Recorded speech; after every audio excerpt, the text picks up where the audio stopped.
Welcome back. On Wednesday of this week, California's Governor Gavin Newsom announced that he signed an executive order that all passenger cars and trucks will have to be zero emissions by 2035.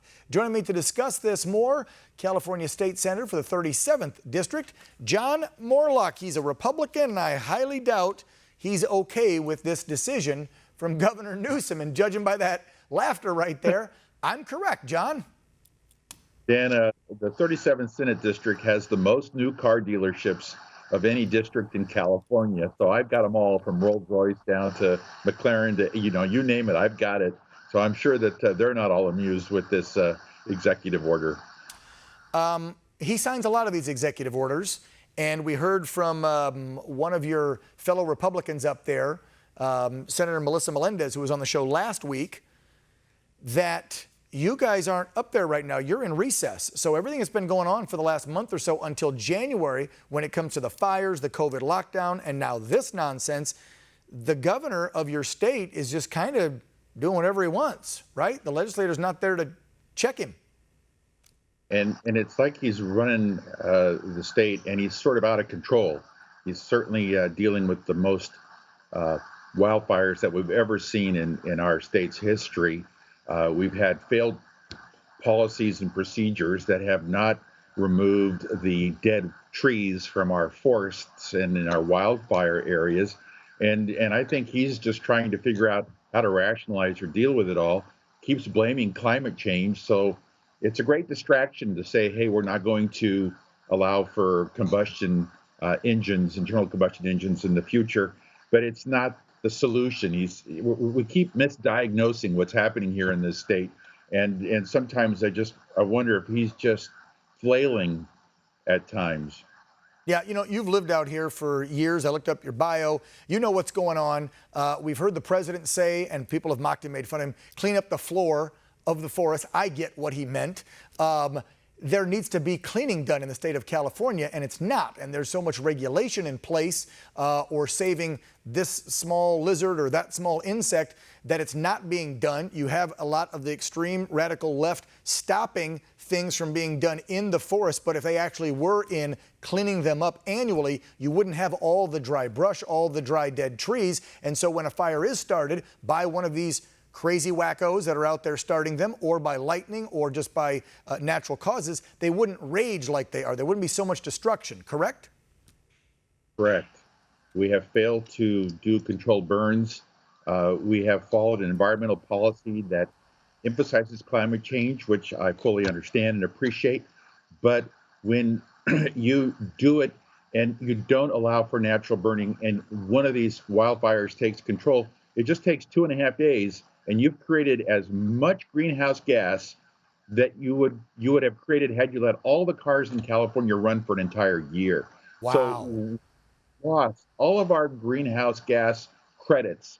And so doing high-speed rail, which is a boondoggle, and all these other pursuits have been a big mismanagement problem here in California. You try to be good and try to deal with things, but like we have hydro energy here. We have to electrify. If we're going to have all electric cars, where's the electricity going to come from? We've said nuclear and hydro do not qualify as renewable. So we've had everybody building wind farms and solar farms, which is not cheap and is not sustainable. And by the way, sun's not out at night. And so when we have a heat wave, the governor has to buy electricity from neighboring. The brownouts and the blackouts.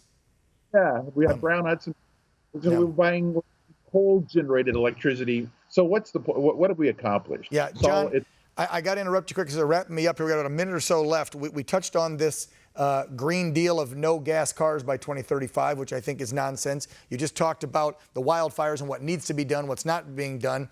Let's finish with this. California was the 5th or 6th largest economy in the world.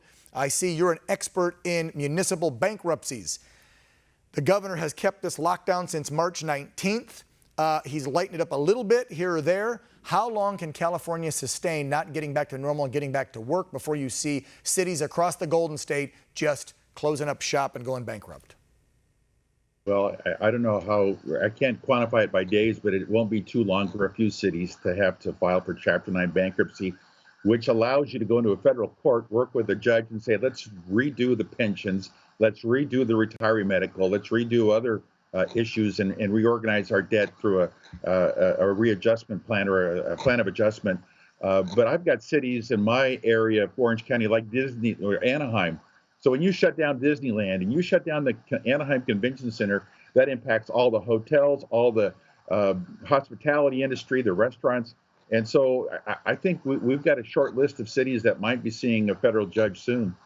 Wow, that is very unfortunate. So the message here would be open up California, Governor Newsom. We want to thank so much our guest here. John, I know you're busy, even though you're not in Sacramento, fighting for those conservative values, and for folks in California, you don't have much voice left up there in the state Senate from what I hear, or representatives. It's about a, 17 or 20% margin. The other 80-some% are all Democrats. So keep up the fight. John Moorlach of the 37th District in California, thank you so much for joining Real America. We appreciate it. Thank you, Dan. Quick programming note before we head to break. We told you earlier in the show that singer-songwriter Joy Villa was going to join the show. She actually had a last-minute engagement she got invited to by the President of the United States, so she had to cancel on us. That's totally fine, Joy. She'll be on the show next week. Don't go away. We're going to get real when we come back.